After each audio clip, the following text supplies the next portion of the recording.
अस्सलामुअलैकुम दोस्तों, अगर आप रिवायती ज़मींदारी से तंग आ चुके हैं तो हम आपके लिए एडवांस ज़मींदारा लाए हैं, एडवांस तरीका लाए हैं, नया खादों का फार्मूला लाए हैं। मेरे किसान भाइयों, अगर आप अपनी गंदम की पैदावार बढ़ाना चाहते हैं, उसमें खातर खा इजाफ़ा करना चाहते हैं, तो आप बिजाई से लेके बर्दाश्त तक आप हमारे फार्मूले के मुताबिक गंदम काश्त करें। इंशाअल्लाह आपकी पैदावार 100 मन फ़ी एकड़ तक जाएगी। तो दोस्तों, हम ये आपके सामने खादें मिक्स कर रहे हैं। 1.5 एकड़ का फार्मूला हम तैयार कर रहे हैं। तो मैं आपको पहले खादें बता देता हूं कि कौन सी खादें आपने काश्त के वक़्त इस्तेमाल करनी है। उसके बाद कुछ अहम बातें भी आपसे करनी हैं। तो दोस्तों, सबसे पहले हमने कुदरती DAP ख़ुद तैयार की थी, वो डाली है 2 बैग। फिर आरजी वेट स्वात एग्रोकेमिकल का 1.5 बैग डाला है। 1.5 बैग हमने सरसब्ज़ नाइट्रोफास, अगर किसी के इलाके में ज़ोरावर मिल जाए, वो आप 25 kg फ़ी एकड़ इस्तेमाल कर सकते हैं। अगर वो नहीं मिलती तो आप 1 बैग नाइट्रोफास का इस्तेमाल करें। फिर आपने इसमें मैग्नीशियम सल्फेट तकरीबन 10 kg डालना है। SOP पोटाश 10 kg आपने इस्तेमाल करनी है। 1 बैग बल्कि 1 kg बोरान का डालना है आपने। हम 2 kg डाल रहे हैं बोरान, क्योंकि हमारा 1.5 एकड़ है। और इसके बाद आपने फिर इसमें 1 बैग यूरिया का भी ऐड कर लेना है। सल्फ़र भी आपने 1 kg इस्तेमाल करना है। दोस्तों, मैंने आपको 1 एकड़ का मुकम्मल फार्मूला बिजाई के वक़्त का बता दिया है। उम्मीद है आपको समझ आ गई होगी। ज़मींदार भाइयों, हमारी ज़मीनों में जिंक की भी कमी है, बोरान की भी कमी है, SOP पोटाश की भी कमी है, इसके बाद सल्फ़र की भी कमी है।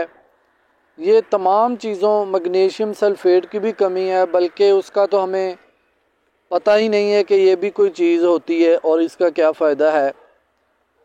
इन तमाम चीज़ों की हमारे ज़मीनों में कमी है।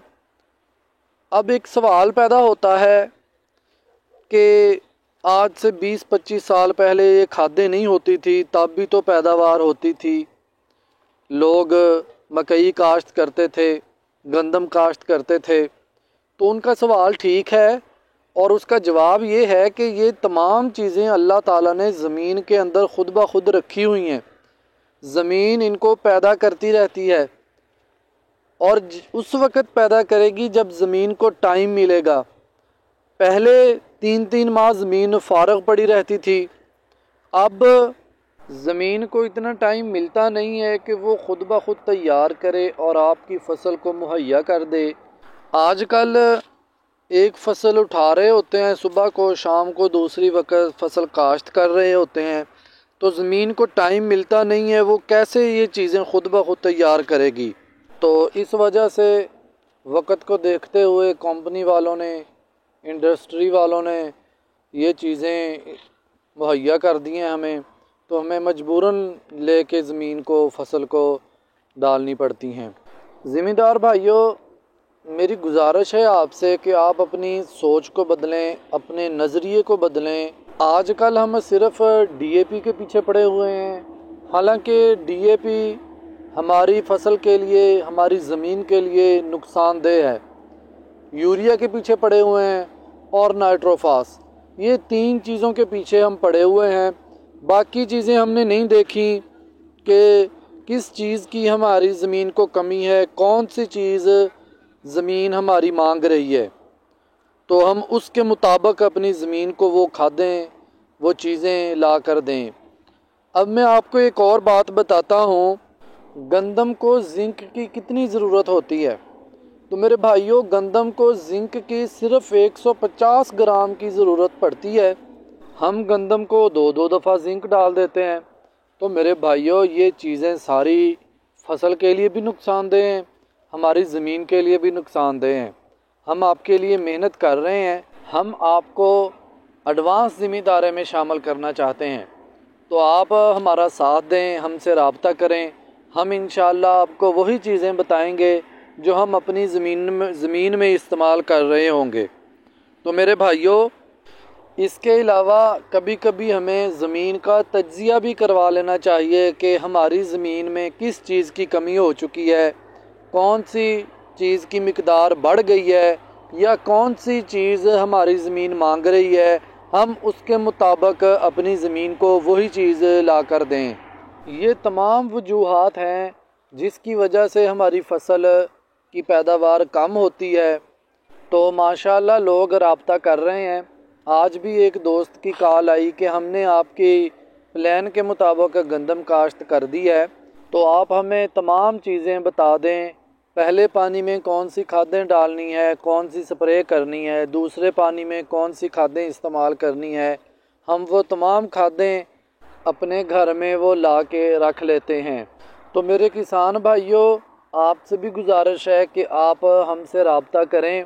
हम आपको वही चीज़ें बताएंगे जो हम अपनी फसल पे इस्तेमाल कर रहे होंगे, जो हम अपनी ज़मीन को दे रहे होंगे, वही चीज़ें आपको बताएंगे। तो ज़िम्मेदार भाइयों, अब हमारी खादें मिक्स हो चुकी हैं। आपके जहन में ये सवाल आ रहा होगा कि ड्रिल भी है और फिर भी खाद का छट्टा करने लगे हैं। तो हम खाद का छट्टा इस वजह से करने लगे हैं क्योंकि हमारी जो हमने डीएपी बनाई थी कुदरती, उसकी तय मोटी है और जो ड्रिल के सुराख हैं वो छोटे हैं। उन सुराख में वो फंस जाती है, जिसकी वजह से वो सुराख बंद हो जाते हैं। इस वजह से हम छट्टा कर रहे हैं। और इसके अलावा आपको ये भी बता दूं कि जो गवर्नमेंट ने वैरायटियाँ मंजूर की हैं, उनमें सबसे ज़्यादा पैदावार या बीमारियों के ख़िलाफ़ क़ुव्वत मुदाफ़अत दिलकश की है और हम भी दिलकश ही इस्तेमाल कर रहे हैं। तो आप भी कोशिश करें, अगर आपने बीज नहीं लिया तो आप दिलकश ढूंढ के दिलकश काश्त करें। तो उम्मीद है आपको मेरी तमाम बातें समझ में आ गई होंगी। आप मुझे अगली वीडियो तक इजाज़त दीजिए। अल्लाह हाफिज़।